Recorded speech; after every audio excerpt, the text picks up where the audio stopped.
அனைவருக்கும் வணக்கம் நண்பர்களே. இன்றைக்கி இந்த வீடியோவில் என்ன ரெசிபி பார்க்க போகிறோன்னு பார்த்தீங்கன்னா, மண்பானையில் மட்டன் பிரியாணி எப்படி செய்கிறதுன்னு பார்க்க போகிறோம். இப்போது வீடியோக்குள்ளே போகிறதுக்கு முன்னாடி இது வரைக்கும் நம்ம சேனலை சப்ஸ்கிரைப் பண்ணாதவங்க சப்ஸ்கிரைப் பண்ணி வச்சுக்கோங்க. பக்கத்தில் இருக்க பெல் ஐக்கான் அமைக்கி ஆல்ன்ற ஆப்ஷனையும் செலக்ட் பண்ணி வச்சுக்கோங்க. அப்போ தான் நம்ம அடுத்தடுத்து போடக்கூடிய வீடியோக்களுடைய நோட்டிஃபிகேஷன் உங்களுக்கு தொடர்ச்சியாக வரும். வாங்க இப்போ வீடியோக்குள்ளே போகலாம். நண்பர்களே, இப்போ லாக்டவுன் டைமாக இருக்கிறதுனால இப்போ கடைகள் மட்டன் கடையில் எதுவும் கிடையாது. அதனால் போன வாரமே ஞாயிற்றுக்கிழமையே நம்ம மட்டன் வாங்கி ஃப்ரீசரில் வச்சுருந்தோம். இப்போ அதை எடுத்து இப்போ வெளியே எடுத்து வச்சுருக்கேன். அடுத்ததாக 600 கிராம் சீரக சம்பா அரிசி எடுத்து வச்சுருக்கேன். அடுத்ததாக பட்டை ஏல கிராம்பு 3லையும் ஒரு 5 பீஸ் எடுத்து வச்சுருக்கேன். அடுத்ததாக புதினா மல்லி ஒவ்வொரு கைப்பிடி எடுத்து வச்சுருக்கேன். அடுத்ததாக பச்சை மிளகா ஒரு 5 பீஸ் எடுத்து வச்சுருக்கேன். அடுத்ததாக வெங்காயம் ஒரு 200 கிராம், தக்காளி ஒரு 200 கிராம் எடுத்து வச்சுருக்கேன். அடுத்ததாக இஞ்சி பூண்டு ஒரு 100 கிராம் அளவுக்கு எடுத்து வச்சுருக்கேன். அடுத்ததாக காரத்துக்கு மிளகாய் பேஸ்ட் ரெடி பண்ணுறதுக்காக ஒரு 10 காஞ்ச மிளகாய் எடுத்து வச்சுருக்கேன். தயிர் ஒரு கப்பு எடுத்து வச்சுருக்கேன். கடைசியாக 100 மில்லி எண்ணெய், தேவையான அளவு உப்பு எடுத்து வச்சுருக்கேன். இப்போ வாங்க இந்த மண்பானையில் மட்டன் பிரியாணி எப்படி செய்கிறதுன்னு பார்க்கலாம். இப்போ முதல்ல அடுப்பு பற்ற வச்சுக்குவோம். குக்கரை அடுப்பில் ஏற்றிக்குவோம். கழுவி வச்சுருக்கிற மட்டனை குக்கரில் போட்டு மட்டன் வேகிற அளவுக்கு தண்ணி விட்டுக்குவோம். இப்போ மட்டன் வேகிறதுக்கு தேவையான தண்ணியை இதில் சேர்த்துக்குவோம்.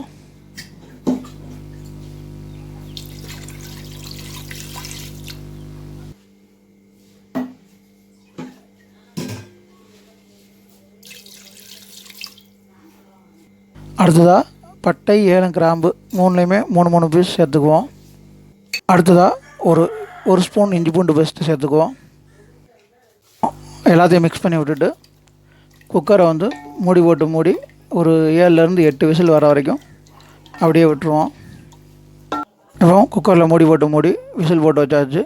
இது ஒரு 7-8 விசில் வர வரைக்கும் அப்படியே விட்டுருவோம்.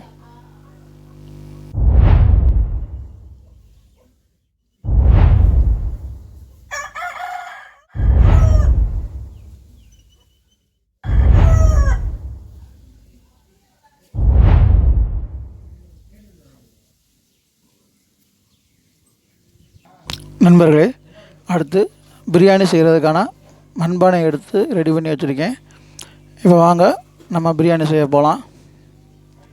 இப்போ அடுப்பை பற்ற வச்சுக்குவோம்.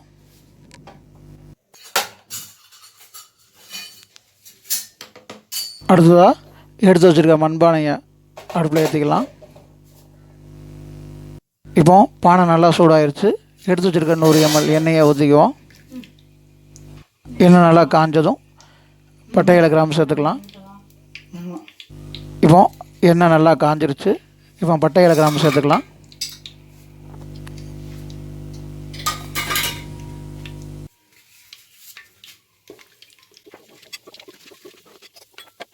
அடுத்ததாக நறுக்கி வச்சுருக்க வெங்காயத்தை சேர்த்து நல்லா பொன்னிறமாக வர வரைக்கும் வதக்கி விட்டுடலாம்.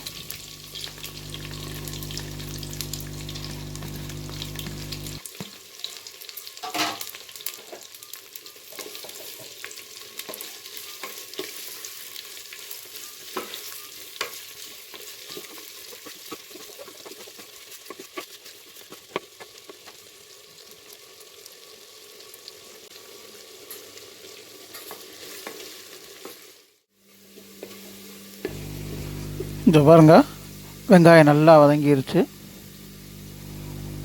நல்லா வெங்காய வாடை சூப்பராக வருது. இப்போ இந்த ஸ்டேஜில் அடுப்பில் இருக்க ஃப்ளேமை சிம் பண்ணிவிட்டு ஒவ்வொரு இன்க்ரீடியன்ஸாக சேர்த்துக்கலாம். முதல்ல கொத்தமல்லி இலை சேர்த்துக்குவோம். இப்போ லேசாக கிளறி விட்டுருவோம்.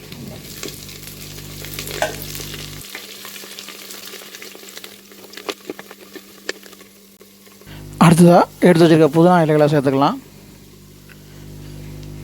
இதையும் நல்லா கிளறி விட்டுருவோம்.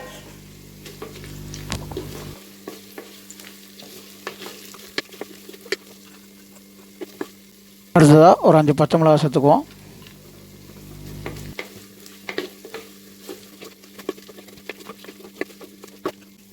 அடுத்ததாக அரைச்சி வச்சுருக்க இஞ்சி பூண்டு பேஸ்ட்டு சேர்த்துடலாம்.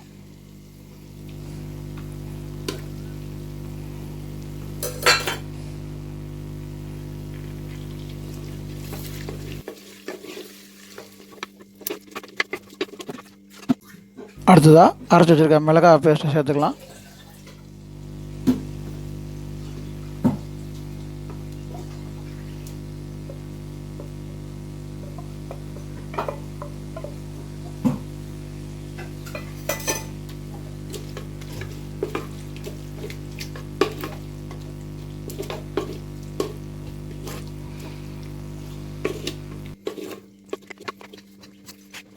அடுத்து பிரியாணிக்கு தேவையான உப்பு சேர்த்துக்கலாம்.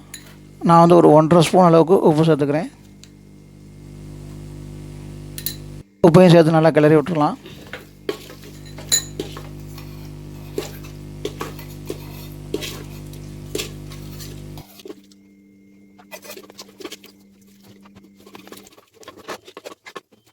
அடுத்ததாக நறுக்கி வச்சுருக்க தக்காளி மற்றும் எடுத்து வச்சுருக்கிற தயிர் 1 கப்பு ரெண்டையும் சேர்த்துக்கலாம்.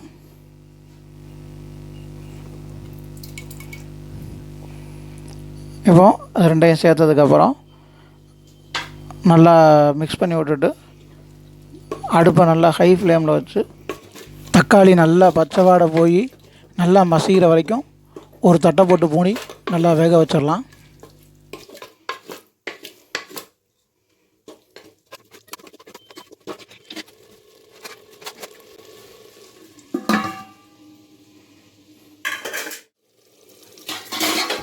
அப்புறம் பாருங்கள், தக்காளி நல்லா மசிஞ்சு வந்திருக்கு. மசாலாலேருந்து எண்ணெய் பிரிஞ்சு வர்றது நல்லா தெரியுது. இப்போ இந்த ஸ்டேஜில் வந்து வேக வச்சுருக்கிற மட்டனை வந்து இதில் சேர்த்து கிளறி விட்டுறலாம்.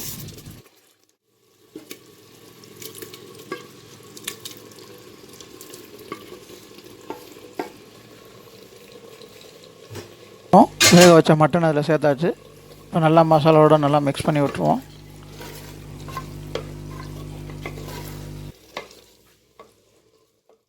இப்போது நம்ம பிரியாணிக்கு தேவையான தண்ணி சேர்த்துக்கலாம்.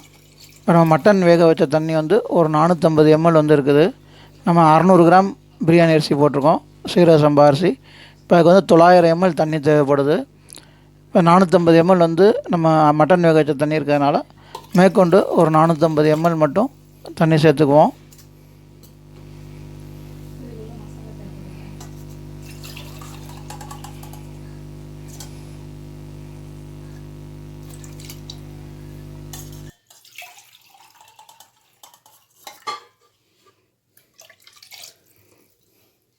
இப்போ நம்ம பிரியாணிக்கு தேவையான அளவு தண்ணி சேர்த்தாச்சு.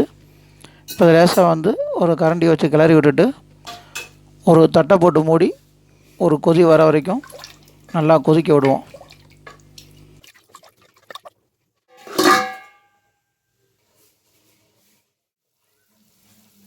பாருங்கள், தண்ணி நல்லா கொதிச்சுக்கிட்டு இருக்கு. இந்த நேரத்தில் வந்து நம்ம ஊற வச்சுருக்கிற சீரக சம்பா அரிசியை இதில் சேர்த்துக்கலாம்.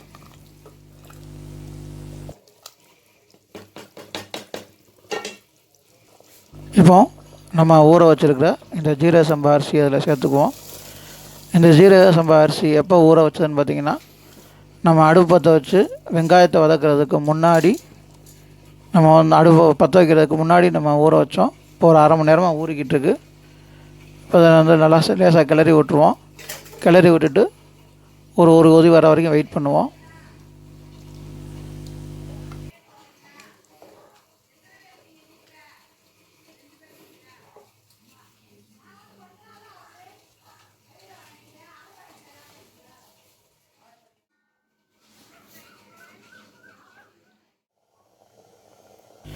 இப்போ நம்ம அரிசியை சேர்த்ததுக்கப்புறம் கொதி வர ஆரம்பிச்சிருக்குது.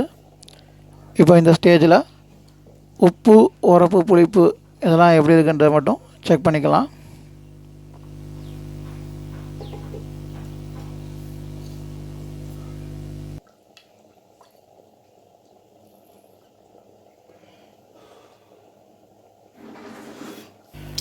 இப்போ உப்பு உரப்பு புளிப்பு எல்லாமே கரெக்டாக இருக்குது. இப்போ அடுத்து அடுப்பை வந்து ஹை ஃப்ளேம்லேயே வச்சு அரிசியும் தண்ணியும் லெவலுக்கு வர வரைக்கும் லேசாக கிண்டி விட்டுக்கிட்டே இருப்போம். அரிசியும் தண்ணியும் லெவலுக்கு வந்ததுக்கப்புறம் ஒரு தட்டை போட்டு மூடி தம் போடலாம்.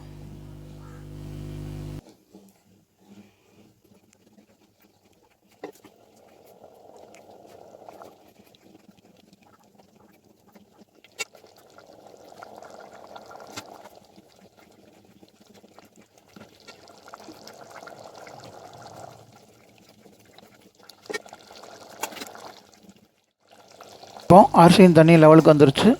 ஒரு தட்டு போட்டு மூடி தம் போட்டுடலாம். இப்போ ஒரு 15 நிமிஷம் சிம்லேயே தம் ஆகட்டும். 15 நிமிஷம் கழித்து எப்படி இருக்குன்னு எடுத்து பார்ப்போம்.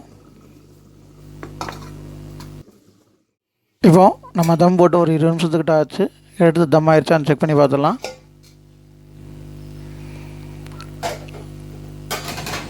சூப்பராக தம் ஆகிருக்கு.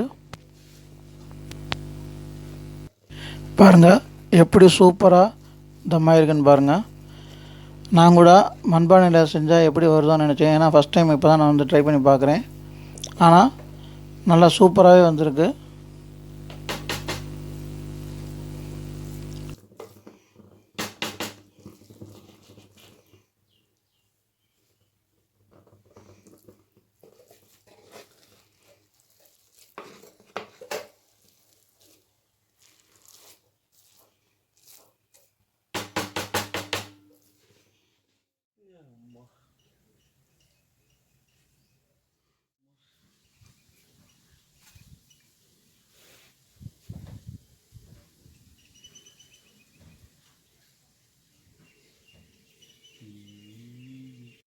நண்பர்களே, இன்றைக்கி நான் செஞ்சுருந்த இந்த மண்பானை மட்டன் பிரியாணி உண்மையிலேயே ரொம்ப சூப்பராகவும் நல்ல டேஸ்ட்டாகவும் இருந்துச்சு. நமக்கு போதிய இடவசதி இல்லாத காரணத்தினால நம்ம வந்து அந்த பிரியாணி வந்து சாப்பிட்டு பார்த்து ரிவ்யூ சொல்ல முடியாத ஒரு சூழ்நிலை இருக்கும். இருந்தாலும் உண்மையிலேயே இந்த பிரியாணி ரொம்ப டேஸ்ட்டாக இருந்தது. நீங்களும் உங்கள் வீட்டில் ஒரு முறை இந்த மாதிரி பிரியாணி வந்து மண்பானையில் செஞ்சு பாருங்கள்.